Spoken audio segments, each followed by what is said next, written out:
அஸ்ஸலாமு அலைக்கும் friends, welcome to Nafisa cooking of yours. இன்றைக்கி வந்து ஹரீரா எப்படி செய்கிறதுன்னு பார்க்கலாம் வாங்க ஃப்ரெண்ட்ஸ். அதுக்கு நான் முதல்ல 2 ஸ்பூன் பாதாம் எடுத்திருக்கேன். அதுக்கப்புறமா இந்த 3 சீட்ஸ் எடுத்திருக்கேன். உங்கள்கிட்ட எது அவைலபிளாக இருக்கோ அதை எடுத்துக்கோங்க. சீட்ஸ் எது வேணாலும் போட்டுக்கலாம். அதுக்கப்புறமா முந்திரி, அதுக்கப்புறமா 1 ஸ்பூன் அரிசி, அதுக்கப்புறமா அக்ரோட்டு, அதுக்கப்புறமா பிஸ்தா, அதுக்கப்புறமா 1 ஸ்பூன் கசகசா. இது எல்லாமே எடுத்துக்கலாம். பாருங்கள் ஃப்ரெண்ட்ஸ், இது எல்லாமே நாங்கள் ஊற வச்சுக்கலாம். இதில் பாதாம் எல்லாமே போட்டுக்கலாம். முந்திரியை தவிர, முந்திரியை மட்டும் அதில் எல்லாமே அது எல்லாமே நான் ஒரு பவுலுக்கு மாற்றிட்டேன். அதில் தண்ணி ஆட் பண்ணிக்கோங்க. ஒரு 2 வாட்டி வாஷ் பண்ணிவிட்டு அதுக்கப்புறமா ஊற வச்சுக்கலாம். பாருங்கள் ஃப்ரெண்ட்ஸ், இது எல்லாமே நான் ஊற வச்சுட்டேன். இதில் அரிசி எதுவுமா இன்னும் 2 இன்க்ரீடியன்ட்ஸ் போட்டுடலாம். இதில் பாருங்கள் ஃப்ரெண்ட்ஸ், நான் ட்ரை கோகோனட் எடுத்திருக்கேன். இது 2 இது போட்டிருக்கேன் இந்த மாதிரி. அதுக்கப்புறமா ஒரு 2 ஸ்பூன் மாதிரி கோதுமை போட்டிருக்கேன். இது கூட நாங்கள் ஊற வச்சுக்கலாம். இது எல்லாமே ஒரு 2 மணி நேரத்துக்கு நல்லா ஊற வச்சிடலாம். அதுக்கப்புறமா ஏலக்காய் நாள் இதுலேயே சேர்த்திடுறேன் நான்.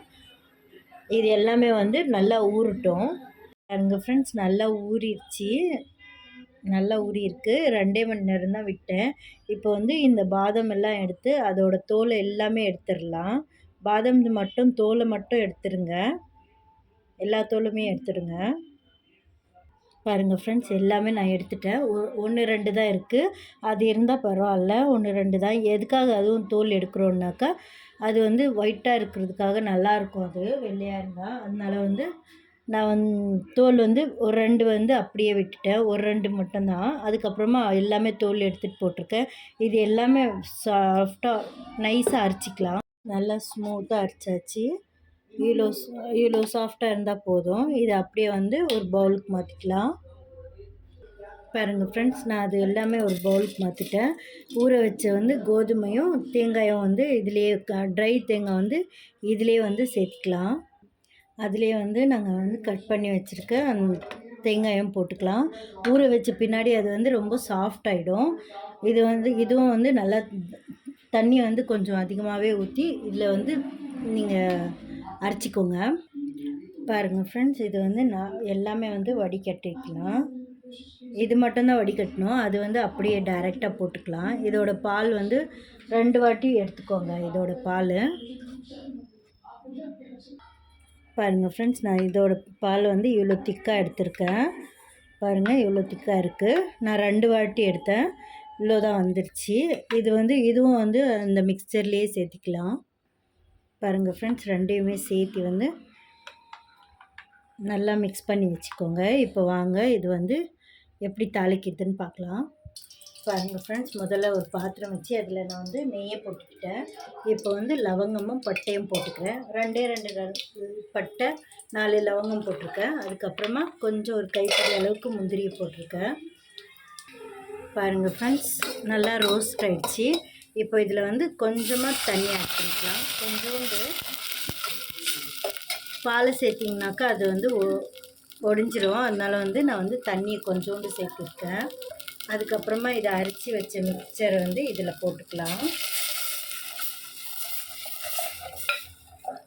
எல்லாமே போட்டுக்கோங்க.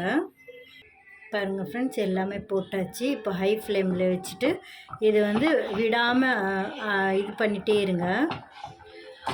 நல்லா மிக்ஸ் பண்ணிகிட்டே இருங்க. இப்போ இது கொஞ்சம் திக்கான உடனே சர்க்கரையை போட்டுக்கலாம். சூப்பராக இருக்கும் இந்த டிஷ்ஷு.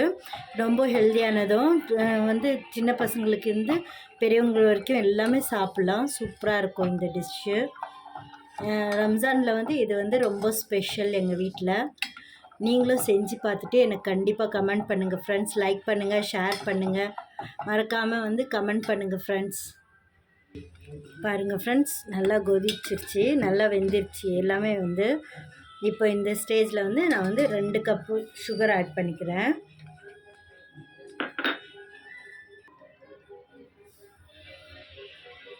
ரெண்டு கப் சுகர் ஆட் பண்ணிக்கிட்டேன். இது நல்லா மிக்ஸ் பண்ணிக்கோங்க. உங்களுக்கு திக்காக இருக்குது அப்படின்னாக்கா இது நல்லா திரும்ப ஒரு கொதி வந்த உடனே உங்களுக்கு திக்காக இருக்குன்னாக்கா நீங்கள் காய்ச்சின பால் இதோட சேர்த்திக்கோங்க. பாருங்கள் ஃப்ரெண்ட்ஸ், நான் வந்து வெள்ளையாக இருந்துச்சு, இப்போ வந்து சுகரை போட்ட உடனே இந்த கலருக்கு மாறிடுச்சு. இப்போ வந்து இது கொஞ்சம் திக்காக இருக்குது. நான் இது வந்து ஆஃப் பண்ணிவிட்டு அவ்வளோதான், இது எல்லாமே ஆயிடுச்சு.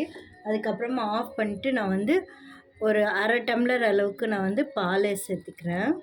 இதிலே சேர்த்துக்கலாம். அவ்வளோதான் ஃப்ரெண்ட்ஸ், ரெடி ஆயிடுச்சு. வாங்க ஃப்ரெண்ட்ஸ் சர்வ் பண்ணிக்கலாம்.